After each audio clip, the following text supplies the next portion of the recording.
Urdu world wise میں خوشامدید۔ اگر آپ کو میری ویڈیو اچھی لگے تو اس کو لائک اور چینل کو ضرور سبسکرائب کر دیجیے گا اور ساتھ ہی بیل آئیکن کے بٹن پر کلک کر دیجیے گا تاکہ آپ کو میری ویڈیوز پر وقت مل سکیں۔ امبر اپنے کمرے میں بیٹھ کر والدین کو یاد کر کے رو رہی تھی۔ امبر کے والدین ایک کار حادثے میں ہلاک ہو گئے تھے۔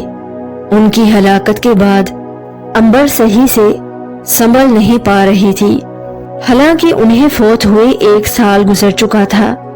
امبر اپنے والدین کی اکلوتی بیٹی تھی اور اس کے والدین بہت ہی امیر تھے، اس لیے وہ اپنی بیٹی کے لیے بہت زیادہ جائیداد چھوڑ کر گئے تھے۔ لیکن امبر کو اس بات سے کوئی غرض نہیں تھی، کیونکہ والدین سے قیمتی کیا چیز ہو سکتی تھی، اور وہی قیمتی چیز امبر کھو چکی تھی۔ امبر کی کزن مہرین اس کو کمرے میں آ کر خاموش کروانے لگی، اسے بار بار سمجھاتی رہی، آخر کب تک تم یوں روتی رہو گی؟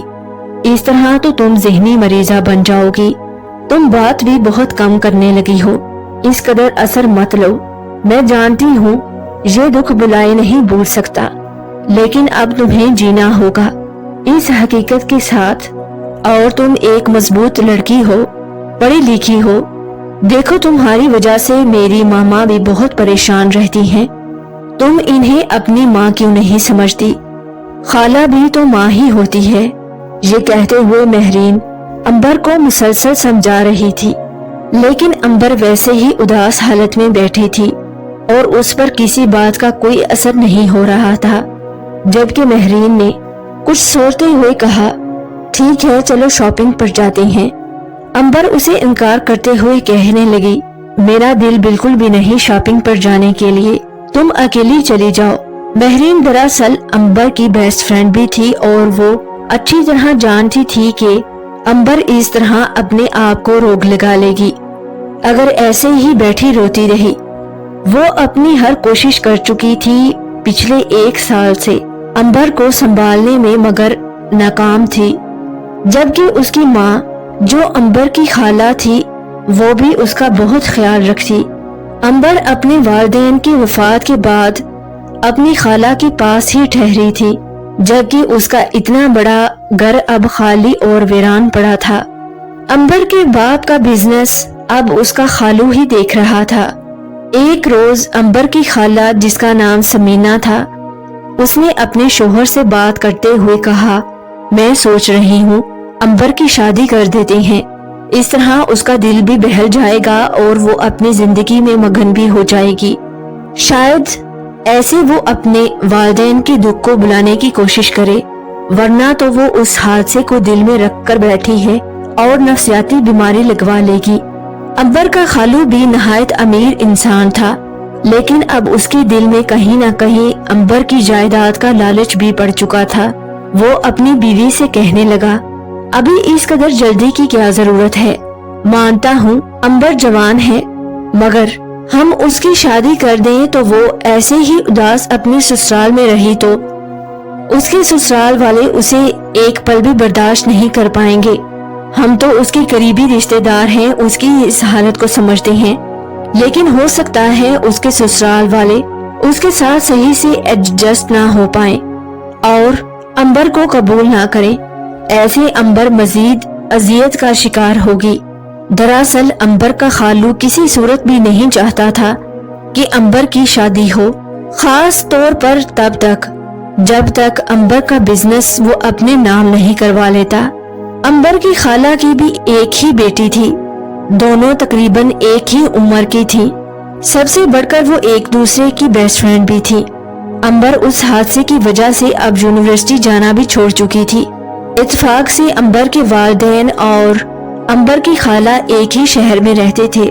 امبر چونکہ یونیورسٹی جانا چھوڑ چکی تھی، جبکہ مہرین نے اپنی پڑھائی جاری رکھی تھی۔ مہرین اور امبر ایک ہی یونیورسٹی میں پڑھتی تھی۔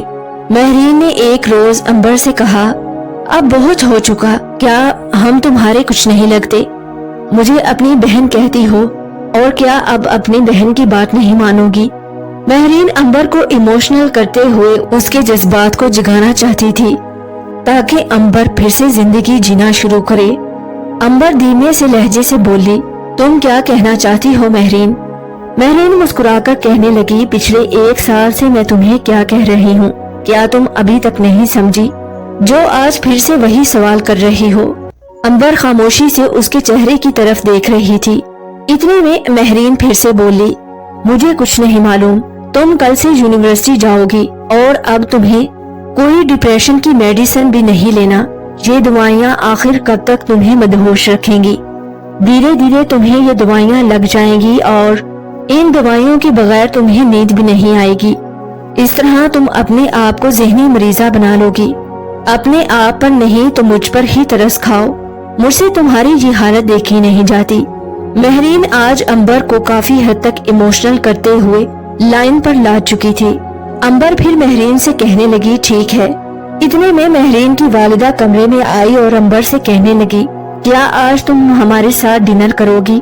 मुझे जरा भी अच्छा नहीं लगता तुम जब अपने कमरे में खाना खाती हो यूं अकेली बैठकर। मैं भी तुम्हारी माँ जैसी हूँ, बल्कि माँ ही हूँ, तुम मुझे मामा कह सकती हो। फिर उसके बाद अंबर महरीन और अपनी खाला के साथ खाना खाने लगी। उसी वक्त उसका खालू भी आ गया। अंबर उनको देखकर थोड़ा सहम गई। अंबर ने खाने से अपना हाथ पीछे हटा लिया। यूं अपने खालू को चेयर पर बैठता हुआ देखकर वो ये कहते हुए उठ खड़ी हुई, बस मुझे ज्यादा भूख नहीं, मैं खा चुकी हूँ। जबकि महरीन और उसकी वालिदा को अंबर की इस हरकत पर बहुत तअज्जुब हुआ, क्योंकि इससे पहले तो वो बिल्कुल ठीक से खा रही थी। उसने अपनी मर्जी से ही प्लेट में खाना डाला था, जबकि अभी तक उसने थोड़ा सा ही खाना खाया था, बाकी उसकी प्लेट में वैसे ही खाना पड़ा था। अंबर के खालू कहने लगे, चलो खाना नहीं खाना वैसे ही बैठ जाओ, वैसे भी बहुत कम नजर आती हो। अंबर उनकी बात को अनसुनी करके अपने कमरे में चली गई। तब अंबर की खाला को भी थोड़ा गुस्सा आया, ये देखते हुए शायद अंबर ने उसके खालू के सामने बदतमीजी की है। यूं उसकी बात को अनसुनी करके यूं उसकी बात का बगैर जवाब दिए चली गई, लेकिन वो उसके पीछे छुपा राज नहीं जानती थी। यूं तो अंबर का खालू उसे इतना ज्यादा नहीं बुलाता था, क्योंकि अंबर अपने कमरे से बाहर ही नहीं निकलती थी। इस वजह से किसी ने उन दोनों को आपस में बात करते हुए नहीं देखा था। अगले ही रोज जब महरीन ने अपने घर में मौजूद मुलाजिम को अंबर को बुलवाने के लिए भेजा ताकि वो यूनिवर्सिटी के लिए तैयार होकर उसके साथ आकर नाश्ता करे और फिर यूनिवर्सिटी चली जाए, जब मुलाजिम अंबर के कमरे से वापस आया तो वो बहुत घबराया हुआ था। महरीन उसका उड़ता हुआ रंग देखकर परेशान हुई और उससे कहने लगी, क्या बात है, अंबर ने क्या कहा है? अंबर ठीक तो है? मुलाजिम कहने लगा, जी जी मैडम, अंबर मैडम बिल्कुल ठीक है, वो थोड़ी देर में आएंगी। ये कहते हुए उसके चेहरे पर पसीना आ रहा था। महरीन को ये बात बहुत अजीब लगी। महरीन ने कुछ सोचते हुए कहा, ठीक है, तुम अब जाओ। फिर तकरीबन 10 मिनट के बाद अंबर महरीन के पास आई। अंबर को देखकर यूं लग रहा था कि वो आज फिर रोई है। महरीन उसका चेहरा देखते हुए बोली, ये क्या, तुम ऐसी हालत में जाओगी यूनिवर्सिटी? तुम अभी तक फ्रेश नहीं हुई? जबकि महरीन के सवाल पर अंबर सहमते हुए बोली, नहीं मैं बिल्कुल फ्रेश हूँ, देखो मैंने कपड़े चेंज किए हुए हैं। महरीन अंबर से कहने लगी, तुम पहले तो ऐसी ना थी, मैं मानती हूँ अंकल आंटी का दुख बहुत बड़ा है, लेकिन इस तरह इस हालत में तुम कैसे यूनिवर्सिटी जा सकती हो? जबकि इससे पहले तो जब भी तुम यूनिवर्सिटी जाती थी तुम्हारे कपड़े और तुम्हारी हालत देखने लायक थी। मैं तो तुम्हें अपनी आइडियल मानकर तुम्हें कॉपी करती थी। देखो मुझे तो लगता है तुमने आईना ही नहीं देखा। अंबर जल्दी से महरीन को कहने लगी, तुम अब बातें मत करो, चलो जल्दी से नाश्ता करते हैं और यूनिवर्सिटी जाते हैं। लेकिन अंबर यूनिवर्सिटी जाकर भी अपने ख्यालों में ही खोई रही। पहले तो महरीन ने सोचा कि अंबर यूनिवर्सिटी में कुछ दिन रोजाना जाएगी तो आहिस्ता आहिस्ता वो फिर से नॉर्मल रूटीन में आ जाएगी। लेकिन अंबर को यूनिवर्सिटी में जाते हुए तकरीबन 1 हफ्ता गुजर चुका था, मगर अंबर की वही हालत थी, रोजाना ही रोकर यूनिवर्सिटी जाने लगी। महरीन को یہ بات بہت کھٹکنے لگی کہ امبر صبح ہی کیوں رو کر جاتی ہے۔ یہ بات کہیں نہ کہیں مہرین کو اندر سے جھنجھوڑ رہی تھی کہ آخر کیا ہو سکتا ہے۔ یہ سوچتے ہوئے مہرین امبر کو ناشتے کے لیے بلانے آج خود گئی۔ مہرین ابھی امبر کے کمرے کی طرف ہی جا رہی تھی کہ اس نے اپنے والد کو اسی طرف سے آتے ہوئے دیکھا۔ جب مہرین کے والد نے مہرین کو دیکھا تو وہ ایک دم ٹھہر گئے، پھر کچھ سیکنڈ کے بعد مہرین کی طرف آئے۔ مہرین اپنے والد کو یوں دیکھ کر چونک گئی، کیونکہ اس کے والد کا کمرہ امبر کے کمرے کی طرف نہیں تھا۔ اس سے پہلے کہ مہرین اپنے والد سے کچھ پوچھتی، اس کے والد نے جلدی سے کہا، مجھے کچھ چاہیے تھا، اس لیے میں نے سوچا میں خود ہی جا کر لے آؤں۔ لیکن جب مہرین نے اپنے والد کے ہاتھوں کی طرف دیکھا تو ان کے ہاتھ خالی تھے۔ مہرین کے والد کی چوری کافی حد تک پکڑی جا چکی تھی، لیکن مہرین ذہنی طور پر اس بات کو سمجھ نہیں پائی۔ یہ کہہ کر اس کے والد وہاں سے چلے گئے تاکہ مہرین اس سے کوئی مزید سوال نہ کر سکے اور وہ کہیں پکڑے نہ جائیں۔ مہرین پھر کچھ سوچتے ہوئے امبر کے کمرے کی طرف گئی۔ جب مہرین کمرے میں داخل ہوئی تو اس نے دیکھا امبر حسب معمول بیٹھی رو رہی ہے۔ تب مہرین نے امبر سے پوچھا، امبر کیا بات ہے؟ تم نے ناشتہ نہیں کرنا، یوں صبح صبح کیوں روتی ہو؟ امبر مہرین کو یوں اپنے کمرے میں اچانک دیکھ کر ڈر گئی اور اسے کہنے لگی، کچھ نہیں میں آتی ہوں، تم جاؤ۔ وہ جلدی سے مہرین کو خود ہی دروازے پر ہاتھ پکڑ کر لے آئی، جبکہ مہرین کو امبر کی یہ حالت دیکھ کر بہت عجیب لگا۔ ایک پل کے لیے مہرین کو امبر پر بھی شک ہوا، شاید وہ بھی غلط ہے، لیکن امبر اتنا بڑا شک اپنے والد اور اپنی بہن جیسی کزن پر کیسے کر سکتی تھی؟ مہرین پھر ڈائننگ ٹیبل پر بیٹھ کر امبر کے آنے کا انتظار کرنے لگی، لیکن آج مہرین کا خود ہی ناشتہ کرنے کو دل نہیں چاہ رہا تھا۔ وہ سب دیکھ کر مہرین اب اچھی طرح سمجھ گئی تھی کہ امبر کے یوں روزانہ صبح رونے کا کوئی نہ کوئی راز ہے۔ وہ راز اس کے والد سے بھی کہیں نہ کہیں ضرور جڑا ہے۔ مہرین نے پھر سوچا کہ وہ اس معاملے کی تہ تک ضرور پہنچے گی، لیکن جب تک اسے کوئی ٹھوس ثبوت نہیں مل جاتا وہ کسی سے کچھ بھی نہیں کہے گی۔ اس بیچ اس کو اپنی والدہ کا بھی خیال آیا، کیا اس کی ماں کو بھی اس بارے میں کچھ معلوم نہیں؟ خیر دونوں نے ناشتہ کیا اور وہ یونیورسٹی چلی گئی۔ امبر کے رویے میں تھوڑی بہت تبدیلی آ رہی تھی۔ تب مہرین نے امبر سے کہا، دیکھو تم غلط مت سمجھنا، لیکن میں تم سے یہ سب سوال پوچھنا نہیں چاہتی تھی، مگر اب یہ پوچھنا بہت ضروری ہو گیا ہے۔ میں مانتی ہوں تمہیں اپنے والدین کے فوت ہونے کا بہت دکھ ہے، مگر یوں روزانہ ہی صبح کے وقت رونا میری سمجھ سے باہر ہے۔ آخر ایسا کیا ہے جو تم ہم سب سے چھپا رہی ہو؟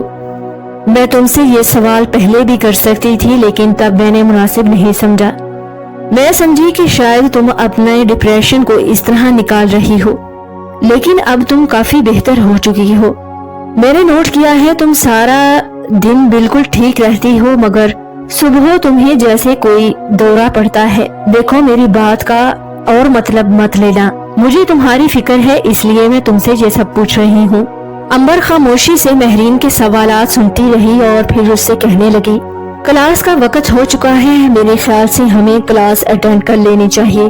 یہ کہتے ہوئے وہ وہاں سے اٹھ کھڑی ہوئی، جبکہ مہرین نے پھر سوچا ایسے تو کچھ نہیں بنے گا، امبر یوں کبھی نہیں بولے گی، ایسا نہ ہو جانے انجانے میں وہ امبر کے ساتھ کچھ ایسا ظلم کر رہے ہیں جس کے بارے میں خود انہی کو نہیں پتا۔ ایک روز مہرین نے اپنی والدہ سے کہا، ماما بابا صبح ناشتہ کیوں نہیں کرتے؟ وہ روز ہی ایسے آفس چلے جاتے ہیں بغیر ناشتہ کیے۔ مہرین کی والدہ کہنے لگی، ہاں زیادہ تر وہ ناشتے کے بغیر ہی چلے جاتے ہیں، اصل میں وہ اب صبح کا ناشتہ بہت کم کرتے ہیں کیونکہ ان کو اپنا بزنس اور امبر کے والد کا بزنس بھی دیکھنا ہوتا ہے، اس وجہ سے ان پر بہت بوجھ بڑھ چکا ہے۔ میں نے تو ان سے کہا ہے ہم امبر کی شادی کر دیتے ہیں اور اس طرح امبر خود اپنی زندگی میں مگن ہو جائے گی اور خود ہی اپنا بزنس بھی سنبھال لے گی۔ اگر خود نہ سنبھالا تو اس کا شوہر سنبھال لے گا، لیکن انہوں نے منع کر دیا۔ تب مہرین کو اپنے والد پر شک ہو گیا، مگر مہرین نے اپنی والدہ کو اپنے شک کے بارے میں کچھ بھی نہیں بتایا۔ क्योंकि पहले वो कोई ठोस सबूत चाहती थी, क्योंकि उसका रिश्ता और शक दोनों ही बहुत बड़े थे। महरीन की वालिदा अगरचा नहायत ही नरम दिल और लोगों का ख्याल रखने वाली औरत थी, इसलिए उन्होंने एक वेलफेयर एनजीओ बना रखी थी। वो ज्यादातर अपनी एनजीओ के काम में ही मसरूफ रहती। सुबह का नाश्ता महरीन के वालिद ज्यादातर अब क्यों नहीं करते थे, अंबर अपने कमरे में ही क्यों ज्यादा नाश्ता करती थी, उन्होंने इस बात को ज्यादा तवज्जो नहीं दी थी। मगर अब महरीन इस बारे में सोचने लगी थी। इतवार के रोज चूंकि अंबर और महरीन को यूनिवर्सिटी नहीं जाना था, इसलिए उन्होंने नाश्ता भी नहीं किया था। महरीन हमेशा की तरह अंबर को नाश्ते पर बुलवाने के लिए फिर से अपने मुलाजिम को भेजने लगी। जब मुलाजिम अंबर के कमरे से वापस आया तो वो बहुत घबराया हुआ था, जैसे अंबर ने उससे कुछ ऐसा कहा है जिसको वो सुनकर बहुत सहम गया।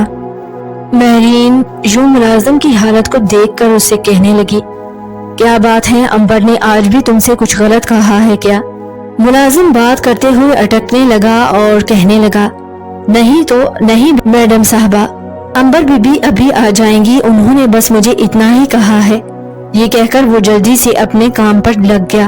तब महरीन ने बिना वक्त जाया किए जल्दी से अंबर के कमरे की तरफ रुख किया। इस बार फिर से अंबर की वही हालत थी।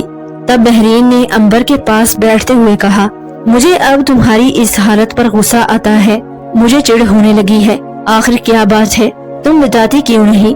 रोजाना सुबह ही क्यों रोती हो? और आज देखो दिन के 11 बज रहे हैं, तुम क्या सुबह से ही रो रही हो? मुझे कुछ समझ नहीं आ रहा, अब सब्र नहीं कर सकती, खुदारा कुछ तो बताओ। ये कहते हुए महरीन की नजर अंबर की गर्दन पर पड़ी। उसकी गर्दन पर अजीब सी लाली थी। महरीन ने अंबर की गर्दन पर हाथ लगाया और उसे कहने लगी, ये कैसा निशान है? तुम्हें यहाँ पर चोट कैसे लगी? रुको मैं देखती हूँ। अंबर ने सहमते हुए महरीन का हाथ पीछे झटक दिया और कहने लगी, कुछ नहीं, कोई कीड़ा लड़ गया है शायद। जबकि महरीन अंबर से कहने लगी, कीड़ा कमरे में कैसे आ सकता है? बात कोई और है, मगर तुम बताना नहीं चाहती। ठीक है, आज के बाद मैं तुमसे कुछ नहीं पूछूंगी। ये कहकर वो गुस्से से अंबर के कमरे से निकल गई। महरीन ने बहुत सोचा कि वो किस तरह कोई सुराग हासिल करे। अंबर की हालत दिन ब दिन फिर से बिगड़ रही थी। फिर उसने सोचा वो सुबह अंबर को ना तो खुद बुलाने जाएगी और ना ही वो मुलाजिम को भेजेगी। वो सुबह जल्दी स्टोर में जाकर छुप जाएगी और फिर वहीं से कोई सबूत मिलेगा, क्योंकि अंबर के कमरे का दरवाजा स्टोर के दरवाजे के बिल्कुल सामने ही था और इत्तेफाक से स्टोर में खिड़की भी थी, इसलिए महरीन को वहां से देखना आसान था। सुबह महरीन जल्दी उठ गई, ये सोचते हुए कि वो सबसे नजर बचाकर स्टोर में जाएगी ताकि उसको कोई भी ना देख पाए। यूं महरीन स्टोर में जाकर छुप गई और उसने स्टोर की लाइट बंद कर दी ताकि किसी को शक ना हो स्टोर में कोई है। फिर महरीन ने थोड़ी सी खिड़की खोली ताकि वो देख सके अंबर के कमरे में कौन आता है। थोड़ी सी देर में तकरीबन 6 बजे का टाइम होगा, उसने देखा उसके वालिद अंबर के कमरे में दाखिल हुए। ये देखकर महरीन के पैरों तले जमीन निकल गई। उसका दिल बुरी तरह धड़क रहा था। वो सोच भी नहीं सकती थी कि उसके वालिद ऐसी हरकत कर सकते हैं, लेकिन क्या अंबर भी इसमें बराबर की शरीक थी? अगर अंबर उसके वालिद के साथ गलत थी तो अंबर क्यों रोती है? महरीन समझ नहीं पा रही थी, क्योंकि वो खिड़की से सिर्फ अंबर के कमरे का दरवाजा ही देख सकती थी। कमरे के अंदर क्या हो रहा है वो ये नहीं जान सकती थी। महरीन फिर वैसे ही स्टोर में छुपकर देखती रही कि कब तक उसके वालिद अंबर के कमरे में ठहरते हैं। पहले तो महरीन ने सोचा वो अंबर के कमरे में जाती है और उन दोनों को रंगे हाथों पकड़ेगी, लेकिन फिर उसने सोचा नहीं, आज नहीं, मुझे पूरी तैयारी करके ये सब कुछ मंजरे आम पर लाना होगा। महरीन के वालिद ठीक 8 बजे अंबर के कमरे में से निकले और अपनी शर्ट के बटन बंद करने लगे। कमरे में से निकलते हुए इधर उधर देखने लगे कि कहीं उन्हें कोई देख तो नहीं रहा। तब महरीन को पूरा यकीन हो गया उसके वालिद अंबर के साथ कुछ गलत करते हैं। जब महरीन के वालिद वहां से चले गए तो महरीन स्टोर में से निकली और वो इस बार अंबर के पास भी नहीं गई। वो मुलाजिम के पास गई जो अंबर को सुबह के वक्त बुलाने आता था। महरीन ने मुलाजिम को कुछ पैसों का लालच दिया और उससे कहने लगी, जो भी सच है तुम मुझे बता दो, मैं तुमसे वादा करती हूँ तुम्हें कुछ भी नहीं होगा, तुम्हारा नाम इस बीच नहीं आएगा। लेकिन मैं जान चुकी हूँ तुम अंबर के कमरे से घबराए हुए क्यों निकलते थे। मैं तुम्हारे मुंह से कुछ सुनना चाहती हूँ ताकि मुझे कोई ठोस सबूत मिल सके। घबराओ मत, तुम पर कोई इल्जाम नहीं आएगा। पहले तो मुलाजिम ने घबराते हुए कहा, मैडम मैंने ऐसा कुछ नहीं देखा, मैं गरीब हूँ। ये आप क्या कह रही हैं? मुझ पर ऐसा जुल्म मत करें। तब महरीन ने थोड़े पैसे और बढ़ाए और उससे कहा, ज्यादा एक्टिंग मत करो, मैं सब जानती हूँ, मुझे बताओ सच क्या है। अगर तुम नहीं बताओगे तो तुम खतरे में पड़ जाओगे, अगर तुम बता दोगे तो बच जाओगे। मुलाजिम रकम देखकर और महरीन की धमकी सुनकर सच बोलने लगा, ऐसा सच जिसने महरीन को अंदर से हिलाकर रख दिया था। ये सुनते ही उसके वालिद अंबर के साथ ठीक नहीं, यानी महरीन का किया हुआ शक बिल्कुल ठीक था। लेकिन अब सवाल ये पैदा होता था, क्या अंबर भी उस गुनाह में बराबर की शरीक थी? सबसे बढ़कर उसके रोने की वजह फिर क्या थी? अब काफी हद तक महरीन को सबूत मिल चुके थे, लेकिन वो अब अंबर के रोने की वजह जानना चाहती थी। अगर अंबर उस गुनाह में बराबर की शरीक थी फिर वो क्यों रोती थी? और अगर अंबर गलत नहीं थी फिर उसके साथ कितना बड़ा जुल्म हो चुका था, ऐसा जुल्म जो बार बार वो सहती रही। लेकिन उसने महरीन और उसकी वालिदा को क्यों नहीं बताया? महरीन ने फैसला किया वो मजीद अब खामोश नहीं रहेगी। उसी शाम महरीन ने अपने वालिद से कहा, बाबा जानते हैं अंबर को एक लड़का पसंद आ गया है और वो बहुत अच्छा है। मेरा तो ख्याल है अब अंबर की शादी उसके साथ हो जानी चाहिए। जबकि महरीन का वालिद गुस्से में आते हुए कहने लगा, तुम अंबर के बारे में फैसला कैसे कर सकती हो? वैसे भी तुम अभी छोटी हो, उसका फैसला करने के लिए हम लोग हैं। अंबर अभी शादी नहीं कर सकती। फिर उसी रोज महरीन ने अंबर से जाकर कहा, अगर तुम बाबा के साथ गुनाह में बराबर की शरीक हो तो तुम बहुत बड़ी गुनाहगार हो। ये कहते हुए महरीन रोने लगी, क्योंकि महरीन अंदर से बिल्कुल टूट चुकी थी। जब से उसका शक यकीन में बदल चुका था वो अंदर ही अंदर से खत्म हो रही थी। उसका दिल बुरी तरह से टूटा था, क्योंकि एक तरफ उसका वालिद और दूसरी तरफ उसकी सहेली, उसकी बहन। अंबर ने ये बात सुनी तो चीख कर रोने लगी, ये कहते हुए, ऐसा मत कहो, मैं ऐसी नहीं, मैंने कोई गुनाह नहीं किया। तुम ऐसे सोच भी कैसे सकती हो? मैं बुरी नहीं। ये कहते हुए वो धाड़े मार मार कर रोने लगी। महरीन ने उसको अपने गले से लगाया और उसे कहने लगी, तुम कब से ये सब झेल रही हो? तुमने हमसे कोई बात क्यों नहीं कही? ये कहते हुए महरीन भी फूट फूट कर रोने लगी। तभी अंबर ने बताया कि महरीन, तुम्हारा वालिद मुझे अक्सर छेड़ता था। जब से मैं इस घर में आई हूँ, वालिदैन के फौत होने के बाद तुम्हारे वालिद ने मुझ पर हावी होना शुरू कर दिया। मैं जो कि अपने वालिदैन की वफात के बाद बुरी तरह से टूट चुकी थी, ऊपर से तुम्हारे वालिद का भी जुल्म सहती रही। मुझे समझ नहीं आती थी मैं क्या करूं। अगर मैं अपना मुंह खोलती तो खाला का घर टूट जाता। मैं तो पहले ही दुखी थी, मैं ऐसा कुछ नहीं करना चाहती थी। और मेरे सर से तो वालिद का साया उठ गया था। मैं तुम्हारे सर से वालिद का साया नहीं छीनना चाहती थी। लेकिन महरीन ने अंबर से कहा, क्या फायदा ऐसे जालिम और गुनहगार वालिद के साये का? मैं कभी भी अपने सर पर ऐसा साया नहीं चाहती। यूं महरीन ने अपने आप को संभालते हुए अंबर के आंसू पहुंचे और उससे कहने लगी, आज ही हम मामा से बात करेंगे। फिर उसने अपनी वालिदा से बात की। जब अंबर की खाला को ये सब मालूम हुआ तो वो सर पकड़कर बैठ गई और कहने लगी, मैं खुद लोगों की खिदमत करती हूँ, जुल्म के खिलाफ आवाज उठाती हूँ और घर में ही होने वाले जुल्म के बारे में अनजान रही। ये कहते हुए उसने अंबर की तरफ देखा और उससे कहने लगी, मैं अब तुम्हारे खालू को नहीं छोड़ूंगी। उसके बाद उन्होंने अपने खामद पर ज्यादती का केस करवा दिया। यूं अंबर के खालू को जेल हो गई, जबकि अंबर की खाला ने अंबर को उसका बिजनेस सौंप दिया। अंबर पहले से मसरूफ रहने लगी, धीरे धीरे अपनी नॉर्मल रूटीन में आ गई। मगर जो कुछ वो खामोशी से झेल चुकी थी, अपने ऊपर होने वाले जुल्म में कहीं ना कहीं वो खुद भी कसूरवार थी। अगर वो अपनी कजन या अपनी खाला से बात कर लेती तो शायद वो इतने बड़े जुल्म का शिकार ना होती। आपके कीमती वक्त का शुक्रिया। अल्लाह हाफिज।